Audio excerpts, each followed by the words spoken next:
bismillaahi raxmaani raxiim subax wanaagsan daawada halkan waa janalka xulashada wararka waxaad ku soo dhawaataa wararkii ugu dambeeyay ee Soomaaliya waa subax khamiis 18 bisha 3 ee Maarso 2022 qodobada daawad doonto waxa ka qayb noqonaya wakiilka qaramada midoobay ee Soomaaliya James Wan oo ka hadlay shirka lagu qabanayo xalane iyo qorshaha doorashada dalka haddaba muxuu yahay walaac xiligan ay qabaan xubnaha beesha caalamka ciidanka dawladda Soomaaliya gaar ahaan kuwa koofiya casto garoonka diyaaradaha dhaqdhaqaaq xoogan ka wada muxuu yahay qorshaha xiligan laga damacsan yahay qorqor ku howlna sidii ula wareegi lahaa hawsha doorashada dalka waxa uu rajo ka qabaa in Axmed Madoobe Saciid Dani wada hadal ula furo si madaxda federaalka iyo dowlad goboleedyada oo dhan ay wada fadhiistaan ICJ maxkamadda cadaaladda adduunka ee fadhigeedu yahay magaalada Hague waxay soo saartay war kale oo ku aadan kiiska muranka badda ee Kenya gelisay oo badda Soomaaliya leedahay haddaba rajadii Kenya meesha ay ka sii bixaysaa qodobadaasi kuwa kale ayaa daawad doonta haddii tahay markii ku horeysana soo boqoto bal subscribe noo saar muuqaalkana la garay gambalkana furo mahadsanid waxaan ku bilaabayaa wakiilka qaramada midoobay ee Soomaaliya James Wan ayaa ka hadlay shirka lagu qabanayo xalane iyo qorshaha doorashada dalka waxaana rajo wanaagsan uu ka muujiyay madaxda Soomaalida ay wada hadlaan wakiilka qaramada midoobay ee Soomaaliya James Wan ayaa si faahfaahsan kaga hadlay xaaladda guud ee Soomaaliya sida doorashooyinka inqilaafka wali taagan la xaliyo isku dhacyadii dhawaan ka dhashay bannaanbaxyadii dhicisoobay ka dhacay Muqdisho iyo hadafka guud ee qaramada midoobay ee ku aadan qabsoomidda hanaanka Soomaaliya ee doorashooyinkooda James Wan oo wareysi dheer bixiyay ayaa arrimahaasi si faahfaahsan kaga hadlay wareysigan waxa uu siiyay VOA Soomaaliya waxaana ugu horeen sheegay in kulanka la filayo in Muqdisho ku yeeshaan madaxda federaalka iyo dowlad goboleedyada uu yahay mid muhiim u ah mustaqbalka Soomaaliya iyo heshiis laga gaaro muranka hanaanka doorashooyinka dalka inkastoo aan Kenya jabay doorashada Soomaaliya inaysan ku dhici doonin nidaamkii dastuuriga dhigayay qof iyo cod oo la gaari waayay haddana muhiim ay ahayd in heshiis laga gaaro doorashada sababtoo ah hadda waxaa la joogaa waqtigii shaqada hufan la qaban lahaa waxaa la joogaa waqtigii la gaari lahaa heshiiska madambeysa si hore loogu dhaqaaqo fulinta hanaankii lagu heshiiyay ayuu yiri James Wan mar wax laga weydiiyay rajo xumada dadka Soomaaliyeed ay ka muujiyeen qabsoomidda shir kale isugu yimaadaan madaxda federaalka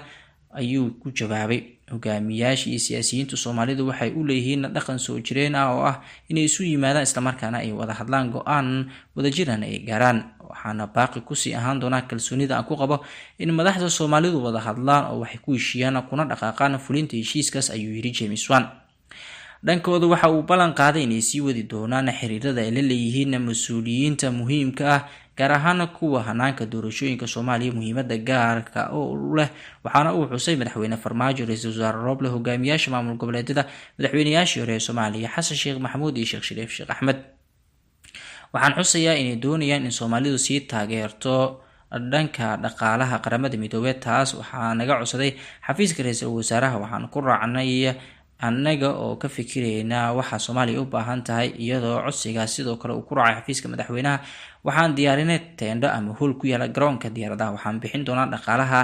gobolada dalka looga keenayo ergooyinka doorashada sidoo kale AMISOM waxaan kala shaqeynaynaa sugidda amniga marka waxaan rajeynaynaa in wada hadallada ay sii socdaan iyaga oo ka dhacaya meel ammaan ah sida ay isku raaceen madaxda Soomaalida ayuu yiri ergey gaarka ee qaramada midoobay arrimaha Soomaaliya James Wan waxa uu ka mid yahay xubnaha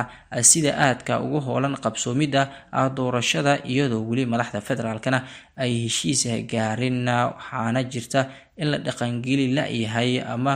uu dhaqangeli la yahay ilaa hadda heshiiskii Muqdisho sanadii hore ay ku gaareen madaxda federaalka iyo dowlad goboleedyada ee doorashada dalka looga hadlay kaas oo dhacay 17 September sanadiina dhaaftay isla wararka doorashada markaan si aan baqaanana qorqor waxa uu ku hoolan yahay sidii ula wareegi lahaa hawsha doorashada dalka xubno si aada ugu dhow xafiiska madaxweynaha dowlad goboleedka Galmudug Axmed Cabdi Kaariye qorqor ayaa sheegaya in qorqor xilligan uu ku hoolan yahay sidii beesha caalamka madaxda kale ee dowladda federaalka kuwa dowlad goboleedyada iyo xubnaha mucaaradka ah ee ku jira midowga musharaxiinta kaga dhaadhicin lahaa in hawsha doorashada madaxda Soomaaliyeed ay si wada jir ah kaga hadlaan qorqor oo kulamo kala duwan la yeeshay xubnaha beesha caalamka iyo mucaaradka markii uu soo gaaray magaalada Muqdisho waxa uu kala hadlay arrimaha doorashooyinka ismariwaaga xilligan taagan waxaa la fahansan yahay in qorqor uu dan gooniya halkaasi ka leeyahay gaar ahaan fursadii uu isdhaafiyay ra'iisul wasaare Roble sidii uu kaga faa'iideysan lahaa wararku waxay sheegayaan in qorqor beesha caalamka ay kala hadashay ka qaybgalka shirka xalane iyadoo hore loo sheegay in maamulada galmudug iyo koonfur galbeed Soomaaliya shuruud ku xiran ka qaybgalka shirkaasi kaasi oo ahaa in shir xalan lagu qabanayo aysan ka qaybgalin isla markaana shirka loo baahan yahay in ay iclaamiso madaxtooyada Soomaaliya 3 jeer hore shir ay u iclaamiso madaxda federaalka iyo dowlad goboleedyada ayaa fashil ku dhamaaday ka gadaal markii ay ka qaybgali waayeen madaxweynayaasha dowlad goboleedyada Jubbaland iyo Puntland oo kasoo horjeeda aragtida farmaajo ee ku aadan nidaamka doorashada dalka. qorqor xubnaha ku dhow waxay sheegayaan in xubnaha uu la kulmay ee mucaaradka uu ka dhaadhiciyay in matalaadooda iyo sidoo kale waxa ay doonayaan aysan waynaynin maadaama waqti doorasho lagu guda jiro. waxa uu isku dayaa sidii u xalin lahaa khilaafka ka taagan doorashada isaga oo farmaajo iyo sidoo kale xubnaha kale ee dowladda federaalka uu ku tunka weyn kulamo la qaadanayo si uu kaga dhaadhiciyo qorshaha uu wato isla markaana doorashada dalka ay ku qabsoonto. waxaa la rajeynayaa in qorqor isku keeno madaxda federaalka iyo kuwa dowlad goboleedyada ka gadaal markii kulankii ugu dambeeyay ay ku yeesheen magaalada Dhuusamareeb ee shirkii Dhuusamareeb 4 lagu soo kala tagay.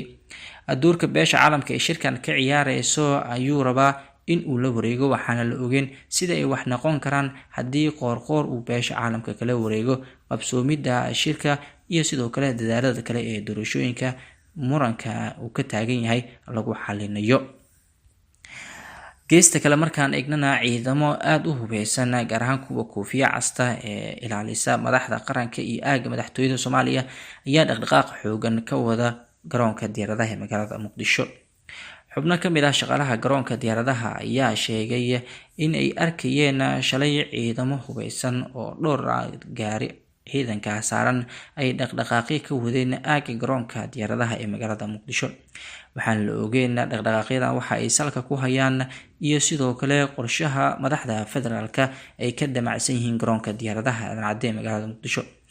garoonka meel aan ka fogeyn oo qeybo ka mid ah garoonka waxaa degan Axmed Madoobe iyo Saciid Dani oo magaalada Muqdisho soo gaaray kuwaas oo sheegay in halkaasi ay degayaan waxaana ay wataan ciidamo aad u hubeysan. tanina waxa ay soo shaabicisay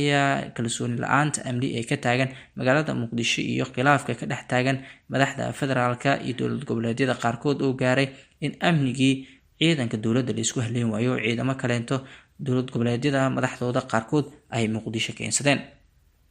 ciidamadan howlgal gaar ah ma aysan sameyneynin balse naqnaqadkooda iyo meelo badan oo garoonka ka mid ah ayaa lagu arkayay waxaana shaki badan dadka ay ka muujiyeen in gudaha garoonka